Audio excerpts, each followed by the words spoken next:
Great day everyone! Welcome back to my YouTube channel. For today's vlog naman, pag-uusapan natin kung narinig nyo na maraming aalis sa SMDC, na almost half of the agent ng company is aalis kasi nagkaroon ng demotion.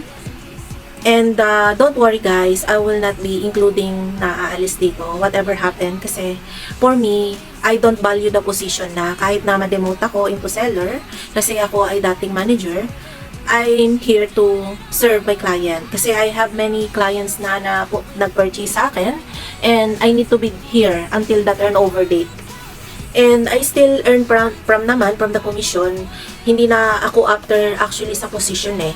I'm here kasi sa loyalty na rin sa company, kasi syempre iniisip ko na marami din namang natulong sa akin yung company before, and hindi talaga maiiwasan na may ups and downs sa business, kasi business pa rin naman ang developer. So I'm here to stay loyal and cater my client na bumili, nagtiwala, nag-invest, and kailangan ma-assist ko sila hanggang sa turnover. And I believe naman na still pa rin na marami pa rin buyers na nagtitiwala, and kailangan ng property. And ang maganda ngayon, maraming promo ang developer. So, I'm still to earn and to sell property from SMDC. Marami ding nagme-message sa akin ng mga clients na nagtatanong kung anong gagawin nila kasi umalis na daw yung mga agents nila. And namumblema sila. Like for example, paano magbayad, ganyan. Ang gagawin ko na lang guys is tuturuan ko na lang kayo para at least isisend ko na lang itong video na to sa mga clients na kailangan ng tulong. And kung nahihirapan kayong magbayad, meron tayong mga online platform. Pwede nyo siyang i-auto-debit using BPI. Ilalagay ko na lang yung link how to do the auto-debit. Link lang yan. And kung wala ka pang bank account sa BPI, pwede kang mag-online ng open ng bank account. Basta meron ka lang Filipino government issued ID. Kahit nasa ibang bansa ka, is makakapag-open ka na ng bank account online. And mamomonitor mo siya sa online banking. Ilalagay ko na rin sa comment section kung paano mag-open ng online banking or bank account para makapag-auto-debit kayo and hassle-free siya. And kung meron ka namang BDO account, pwede ka na rin mag-auto-debit using that. Meron ka lang pipirmahan na form. So, kailangan original signature yon. So, kung hindi mo pa na ibabalik sa Pilipinas yung contract to sell mo na ipinadala ni SMDC dyan sa bansa nyo, is pwede mong isabay na lang yung BDO form auto-debit. Kung wala na talaga yung ahente, pwede nyong i-email yung customer service para makahingi kayo ng copy ng form ng BDO auto-debit. Ito yung number ng customer service, pwede nyo tawagan and pwede nyo rin i-email para makahingi kayo ng form kung wala na talaga yung ahente na mag-a-assist sa inyo. And kung meron naman kayong concern, late turnover, paras ng turnover, paras ng something, ganyan, or extension of payment, pwede nyo tawagan yung customer service, pwede nyo rin siya lang i-email. Kasi guys, hindi ko kayang sagutin lahat ng clients. So, kaya gumawa na lang ako ngayon ng video to help the clients and para alam nyo and guided kayo kung saan kayo kukontak. Ilalagay ko na rin sa comment section yung mga number ng customer service, ng billings and collection. And ayan. And kung gusto nyo rin naman mag-downgrade ng unit, kasi meron ding client na humihingi rin ng tulong sa akin kasi gusto niya mag-repan. Actually sir, I'm a real estate or realtor. So, I'm just here to guide you sa mga clients, kasi actually ang pina-priority ko is yung mga nag-purchase sa akin, pero yung mga clients na hindi sila nag-purchase sa akin, I'm still willing to help naman through this video tutorial. Pwede kong isend sa inyo. Kung gusto nyo mag-downgrade, 10,000 lang yung service fee nun, and tatawagan nyo lang yung customer service para ma-assist kayo ng customer service and humingi kayo ng form. Yung form na yon is buyer's request form. Yung transfer kasi, ililipat lang kayo ng unit. So, mas maganda yon kung downgrade, 10,000 yung bayad. Pag upgrade naman, yung mas mahal yung paglilipatan mo ng unit, wala ka nang babayaran na 10K. Hindi ko lang ma-assist syempre guys, kasi I cannot accompany all the clients na hindi bumili sa akin. Kasi syempre, I need to prioritize yung mga buyers na nakabili na. And I also have secretary to help me with that. And I'm willing to help pa rin naman through this video na lang. Sabi ko, gagawa na lang ako ng content para sa mga clients na kailangan din ng tulong. And may mga clients din na delay yung turnover. Actually, pwede nyo pa namang ipa-extend yan up to turnover date. So, magre-request lang kayo ng extension dito sa customer service din. Pwede nyong i-follow up through this number. Ayun.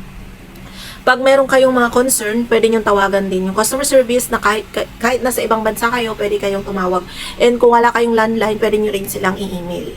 Ayun. Magiging guided naman kayo, guys. And kung nandito na kayo sa Philippines, meron tayong office, actual office sa 2Ecom. Ito yung address ng 2Ecom. So, pwede kayong pumunta dito, sa ground floor lang siya.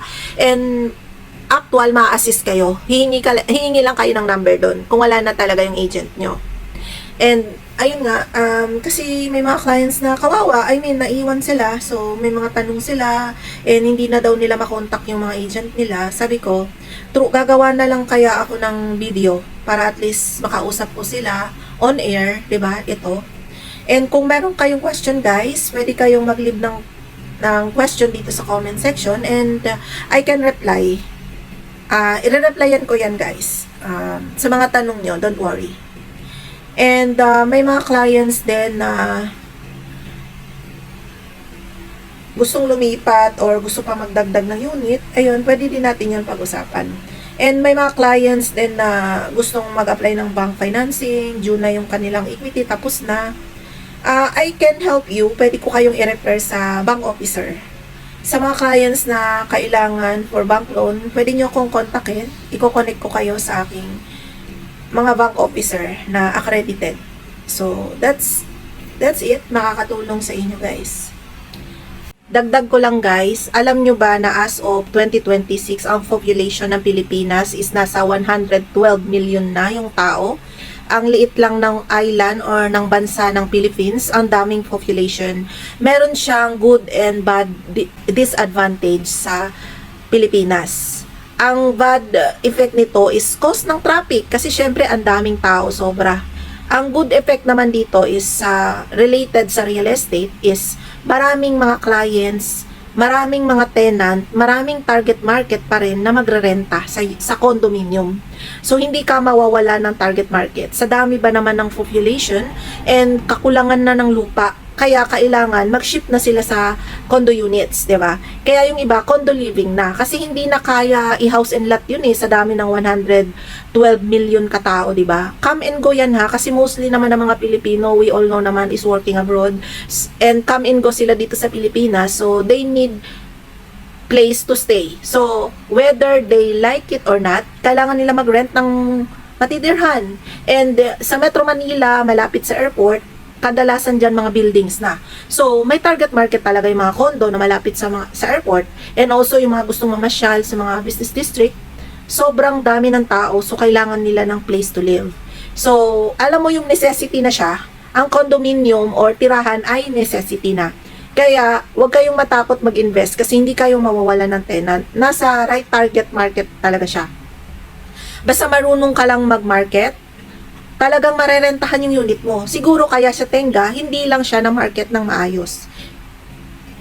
Kasi naniniwala ako na pag na-market mo talaga, sa dami ba naman ng population, imposibleng malang magrerenta dyan. Kaya nga ngayon, ang ginagawa ay nag-shift na sila sa Airbnb. Airbnb, business. Kasi, syempre, daily rent. And maraming gusto mag-staycation, mga balikbayan, mga investors, mga OFW, mga expat, is kailangan nila ng place to live. Kaya, yun yung good effect niya sa real estate. Nakatulong din naman.